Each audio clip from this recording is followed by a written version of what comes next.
Marta Kos vjen dhe deklaron këtu se zgjedhjet ishin të lira. Falenderoj shumë komisionin që reagoi, falenderoj shumë edhe përfaqësuesin e Bashkimit Evropian këtu që reagoi, por problemi është se jo, ai është nuk ka spontanitet aty. Atë janë deklaratat paguara. Janë deklaratat paguara. Por të gjitha këto,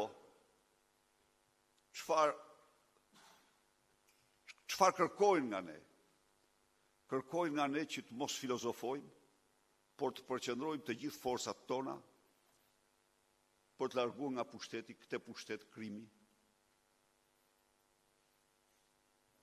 Sepse përndryshe zgjedhjet tjera do i ketë 63% minimumi. 63 ose sa doj. Sa të doj. Ndaj dhe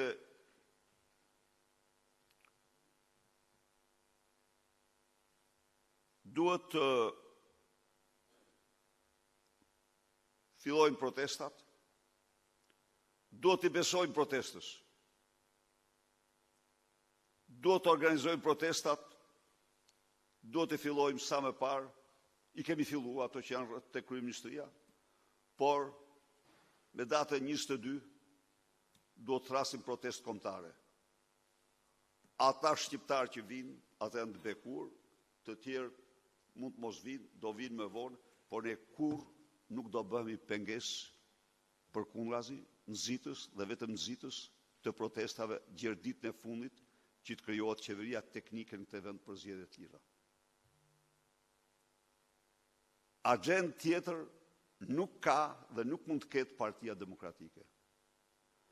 Në këtë situatë komplekse dhe të vështirë, kemi arritur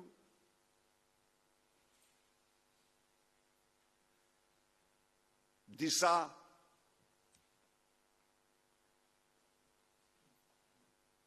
arritje shumë të mëdha për ne në këtë betejë.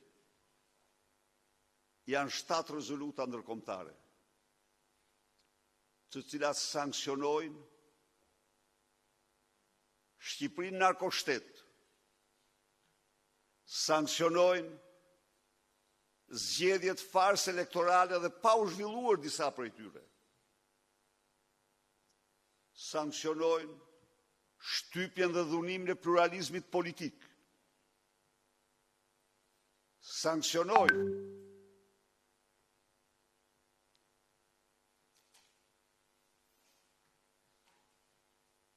rezultatin e zgjedhjeve të diktuar nga klanet, nga kartelet e drogës. Sankcionojnë persekutimin politik të opozitës. Dhe kjo është një mbështetje jashtëzakonshme. Është një mbështetje jashtëzakonshme të cilën ne nuk mund ta përdorim si opozitë qaramane, por do e përdorim si opozitë sulmuese. Ato janë frymëzim për ne. Nga Afrika e Jugut, në Argjentinë, në Norvegji, në Kanada, Shtetet e Bashkuara dhe kudo, zëri dhe përpjekja jonë për të rikthyer votën shqiptarëve, lufta jonë për këtë qëllim ka mirë kuptim dhe mbështetje. Ja dolem në kushtet vështira dhe ka të mërzitur me këtë, që raportin të realizojmë atë që realizuam në 2001 në raportin e OSBE Odirit. E mbrojtëm votën. E mbrojtëm votën dhe ka qenë një betejë shumë e vështirë. Ja u them unë, jashtëzakonisht e vështirë. Fakti, ka shumë faktorë që i ndërhyjnë, por ai doli siç ishte, dhe u dha një kontribut shumë i madh. Pra unë mendoj se ai raport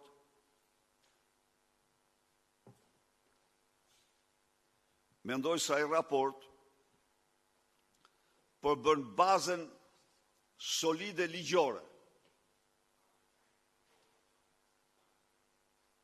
përbën ligjin ndërkombëtar të përpjekjeve tona për qeveri teknike dhe zgjedhje të tjera në këtë vend. Mazhoranca qëndron mbi zgjedhjet të dhunuara.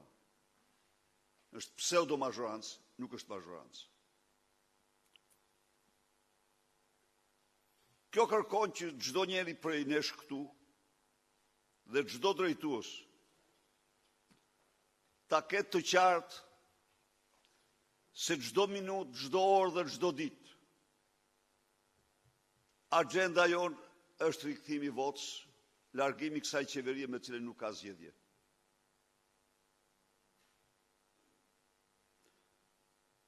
Është sakrifica jonë për të larguar këtë qeveri që nuk ka zgjedhje, që nuk lejon zgjedhje. Është misioni ynë.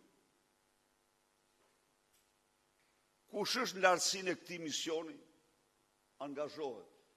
Kush nuk i përgjigjet dot, del anash. Kush nuk don të ndjehet misionar, tërhiqet. Por kjo rrugë është jetike vendimtare për opozitën shqiptare.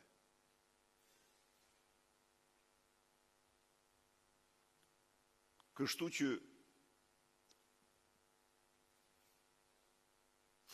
mendoj që data 22 dhjetor të jetë data e protestë parë të përgjithshme kombëtare dhe ne duhet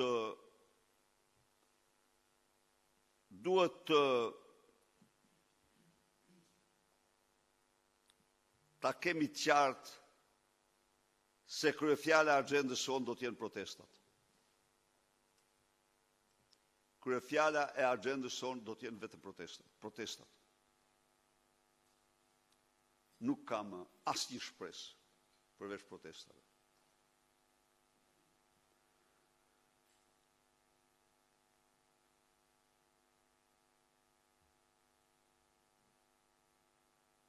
Së fundi,